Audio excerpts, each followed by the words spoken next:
রূপগঞ্জের সবশেষ অবস্থা জানাতে আমাদের সঙ্গে যুক্ত হচ্ছেন সহকর্মী রিয়াজ হোসেন। রিয়াজ হোসেন, বলা হচ্ছে শেষ খবর পাওয়া পর্যন্ত সেখানে উত্তেজনা বিরাজ করছিল, সেটা কমেছে কিনা একটু বলবেন, এবং যাদেরকে আসলে ছাঁটাই করা হয়েছে তাদেরকে পুনর্বহালের ব্যাপারে কোনো সিদ্ধান্ত এসেছে কিনা, কোনো বক্তব্য আসলে গার্মেন্টস কর্তৃপক্ষ দিয়েছে কিনা?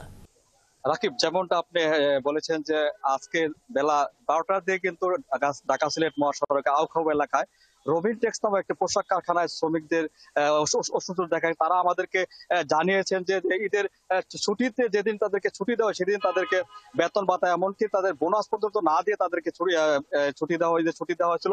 আর তারপর তারা এই চলতি মাসের এপ্রিলের 8 তারিখে যখন তারা কারখানায় এসে তারা জানতে পারে যে 120 জন শ্রমিককে মালিক কর্তৃপক্ষ ছাঁটাই করেছে বিনা নোটিশে। এতে করে তারা সকল শ্রমিক একত্রিত হয়ে উত্তেজিত হয়ে পড়ে এবং তারা দফায় দফায় বিক্ষোভ করে।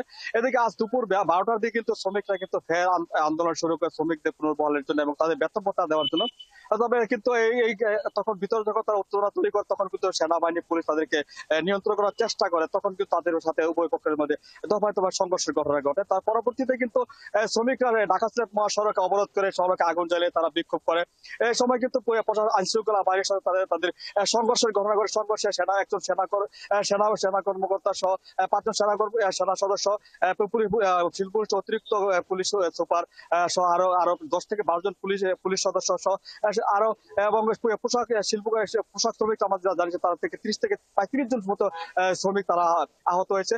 তাদের দাবিটা ছিল যে তারা যেন দ্রুত তাদের চাকরিটা ফেরত এবং তাদের বেতন ভাতা যেন সঠিকভাবে তাদের কোম্পানিতে বন্টন করে। তো উপজেলা নির্বাহী কর্মকর্তার সাথে আমরা তারা আমাদেরকে জানিয়ে তারা কথা বলেছে এবং মালিক পক্ষের সাথে তারা বলেছে যে তারা এই বিষয়টা বিবেচনা আছে। এবং একটু আগে আমরা দেখতে পেয়েছি যে সেনাবাহিনীর ঊর্ধ্বতন কর্মকর্তা, পুলিশের কর্মকর্তা, শিল্প পুলিশ এবং স্থানীয় যে প্রশাসনের লোকজন তারা কিন্তু কারখানার ভিতরে অবস্থান নিচ্ছে। তারা কিন্তু এই বিষয়টা সমাধানের জন্য তারা বসেছে। তারা আমাদেরকে জানিয়েছে যে এটা যেন দ্রুত কিভাবে সমস্যার সমাধান সে বিষয়ে তারা কথা বলছে এবং সমাধান হলে তারা আপাতত কিন্তু কারখানাটা আপাতত বন্ধ আছে এবং সমাধান হওয়ার পরে তারা কারখানাটা কবে নাগাদ চালু করবে এবং শ্রমিকদের বিষয়ে তারা কি সিদ্ধান্ত নেবে এবং যারা ছাঁটাই করে তাদেরকে চাকরিতে বহাল করবে কিনা তার বেতন ভাতা কিভাবে পরিশোধ করবে সেই বিষয়টা আমাদেরকে তারা পরবর্তীতে জানাবেন। আর এদিকে আপনাকে জানিয়ে রাখি এই ঢাকা সিলেট মহাসড়কে ব্যস্ততম সড়ক, এই সড়ক কিন্তু এই শ্রমিক আন্দোলনের কারণে কিন্তু বেলা 12টা থেকে 3:30 পর্যন্ত কিন্তু দীর্ঘ যানজটের সৃষ্টি হয়েছে। সে কারণে কিন্তু দূরপাল্লার যাত্রী সাধারণত চরম ভোগান্তির সৃষ্টি হয়েছে এবং অনেকে কিন্তু হয়রানির শিকার হয়েছে। তবে পুলিশ এবং সেনাবাহিনী যৌথভাবে কিন্তু এটা কিন্তু 3:30 থেকে নিয়ন্ত্রণ করেছে এবং বর্তমানে কিন্তু এই গার্মেন্টসের আশেপাশে সেনাবাহিনী, পুলিশ, শিল্প পুলিশ, র্যাব, অতিরিক্ত পুলিশ মোতায়েন করা যাতে করে কোনো পরবর্তীতে কোনো নতুন কোনো অপ্রীতিকর ঘটনা না ঘটে। রাকিব, এই ছিল আমার কাছে সর্বশেষ।